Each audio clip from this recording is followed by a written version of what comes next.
What is up, my comic comrades? Today we continue our King in Black coverage by breaking down issue 2 of King in Black, Planet of the Symbiotes. We already covered issue 1 of the series, which you could find right here, but issue 2 has one story that's all about a Captain America Godzilla, if you could believe it. If you're saying, come again? That's right, Captain America Godzilla. Let's talk about it.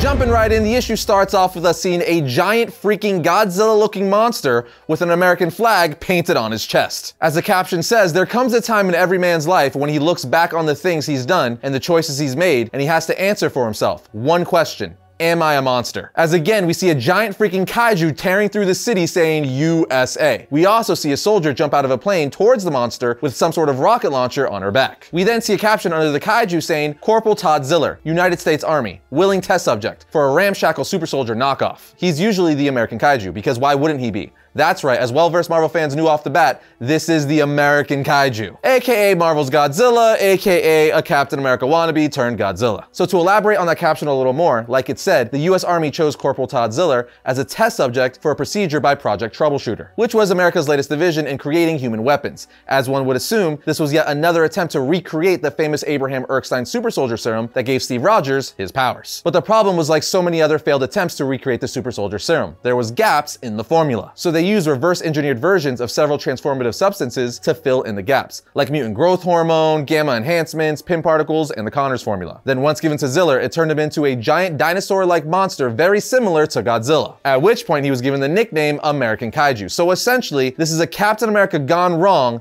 and I gotta say, it's pretty dope because I love giant monsters. Anyway, back to the story. Todd Ziller, while continuing his rampage through the city, says to himself, here's the thing, I wanted this. I wanted the power. Life as Todd Ziller was empty. Shallow. I wanted purpose. I wanted to manifest destiny, as he picks up a train and throws it at Symbiote Dragons while saying USA. He continues to say, so I volunteered for this, as he bites the head off of a Symbiote Dragon. Meanwhile, we see the soldier that jumped out of a plane with a rocket launcher on her back has landed on top of Ziller, as we continue to see the American Kaiju go head to head with several Symbiote Dragons, with Todd saying, this is what the military wanted me to be, or at least what the military was fine with me being. America wanted another Star-Spangled Deliverer. Sometimes America cuts a few corners. I am American. I love being an American. I love this country wholeheartedly, more than I have ever loved anything, and I want to do good things just like America. But isn't there always a but? As he continues to rip dragons out of the sky, crushing them and biting off their heads. Ziller then says, they set me loose on the Symbiote Dragons, because yeah, Symbiote Dragons need to be dealt with, for the good of everyone and everything.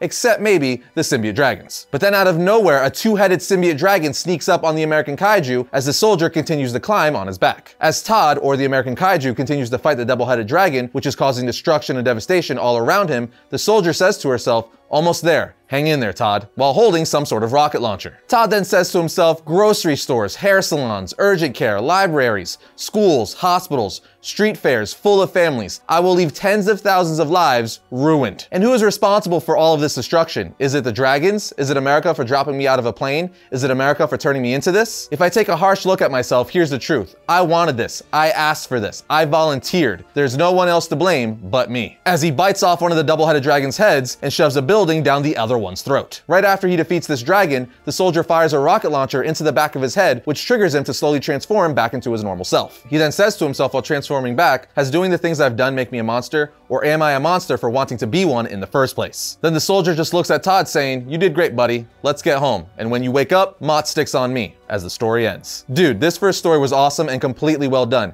and just so action-packed the entire time. Admittedly, I'm a sucker for kaijus. I love giant monsters, so this was a perfect precursor to get me even more excited for Godzilla vs. Kong. To me, the American Kaiju is one of those Marvel characters that needs his own series, or at least a mini-series. We've only seen him a few times in the past. I believe he only has 6 appearances in all of Marvel, so many people might not be familiar with the character. But this is a perfect example of how cool he is. The military literally brought him in to destroy Symbiote Dragons that were invading Earth.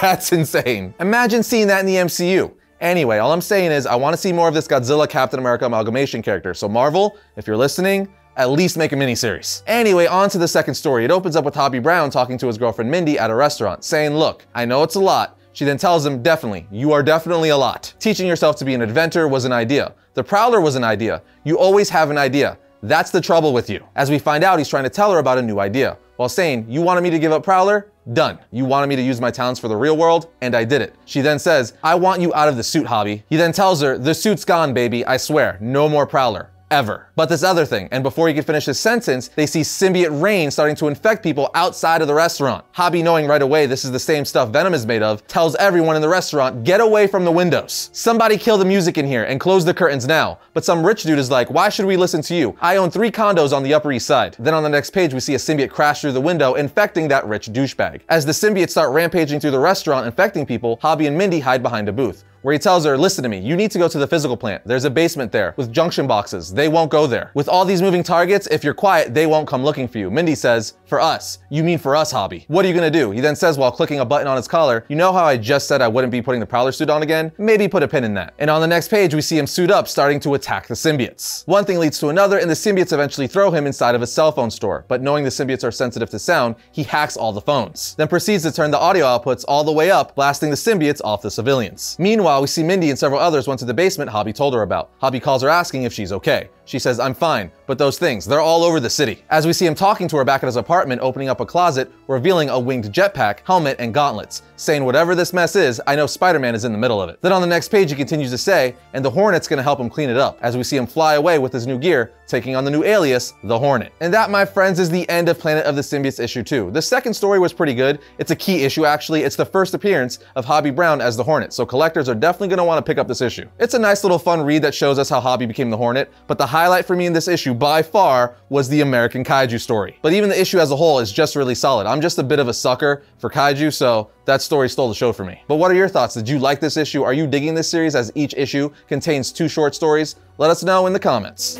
And just like that, that brings yet another episode of Variant to a close. But if you enjoyed today's video, be sure to check out this one right here. And if you like all of our content, as always, be sure to subscribe, like, and comment. It always helps out the channel. But other than that, I'll see your lovely faces next time when I talk about all things comics.